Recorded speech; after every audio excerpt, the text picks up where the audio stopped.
ആരാധകർക്ക് സർപ്രൈസ് ഒരുക്കി ദുൽഖർ സൽമാൻ തന്റെ അഭിനയ ജീവിതത്തിൽ 14 വർഷങ്ങൾ പൂർത്തിയാക്കുന്ന ഈ വേളയിൽ ആരാധകർക്ക് ആവേശം പകരുന്ന 2 പ്രധാന അപ്ഡേറ്റുകളാണ് പുറത്തുവിട്ടിരിക്കുന്നത്. നഹാസ് ഹിദായത്ത് ഒരുക്കുന്ന അയാം ഗെയിമിന്റെയും രവി നെലകുടിറ്റിയുടെ DQ41 ഈ സിനിമയെക്കുറിച്ചുള്ള വിവരങ്ങളാണ് ഈ വീഡിയോയിൽ പറയുന്നത്. RDX എന്ന സൂപ്പർ ഹിറ്റ് സിനിമയ്ക്ക് ശേഷം നഹാസ് ഹിദായത്ത് സംവിധാനം ചെയ്യുന്ന ആക്ഷൻ ത്രില്ലറാണ് അയാം ഗെയിം. ദുൽഖറിന്റെ കരിയറിലെ 40ാം സിനിമയായിട്ട് ഒരുങ്ങുന്ന അയാം ഗെയിമിന്റെ പുതിയൊരു പോസ്റ്റർ നിർമ്മാതാക്കൾ പുറത്തുവിട്ടു. രക്തം പുരണ്ട മുഖവും കൈകളും ഒപ്പം കയ്യിലുള്ള തോക്കും ഒരു ഇന്റൻസ് ആക്ഷൻ ഫിലിമാണ് വരാനിരിക്കുന്നതെന്ന സൂചന നൽകുന്നു. ദുൽഖറിന്റെ കണ്ണുകളിലെ ആ ഭാവം സിനിമയുടെ ഗൗരവം വ്യക്തമാക്കുന്നുണ്ട്. KGF, വിക്രം തുടങ്ങിയ സിനിമകൾക്ക് ആക്ഷൻ ഒരുക്കിയ അൻബർവ് സഹോദരങ്ങൾ ഈ സിനിമയ്ക്കായി ഒന്നിക്കുന്നു എന്നത് ആക്ഷൻ രംഗങ്ങളുടെ നിലവാരം ഉറപ്പു നൽകുന്നു. പോസ്റ്ററിൽ ഓണം 2026 വലിയ അക്ഷരങ്ങളിൽ നൽകിയിട്ടുണ്ട്.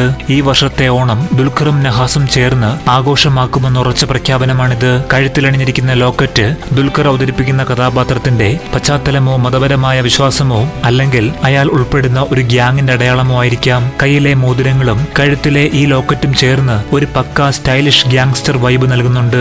RDXിലൂടെ താൻ ഒരു ആക്ഷൻ ഫിലിം എങ്ങനെ കൈകാര്യം ചെയ്യുമെന്ന് നഹാസ് ഹിദായത്ത് കാണിച്ചു തന്നതാണ്. ഈ പോസ്റ്റർ കൂടി കണ്ടപ്പോൾ ദുൽഖറിൽ നിന്ന് ഒരു റോ ആക്ഷൻ ഫിലിം പ്രതീക്ഷിക്കുന്നുണ്ട്. അയാം ഗെയിം ഒരു പക്ക ആക്ഷൻ മാസ് പടമാകുമ്പോൾ DQ41 ഒരു ക്ലാസിക് ലവ് സ്റ്റോറി ആയിരിക്കും എന്നാണ് ഇന്നിറങ്ങിയ വീഡിയോയും തരുന്ന സൂചന.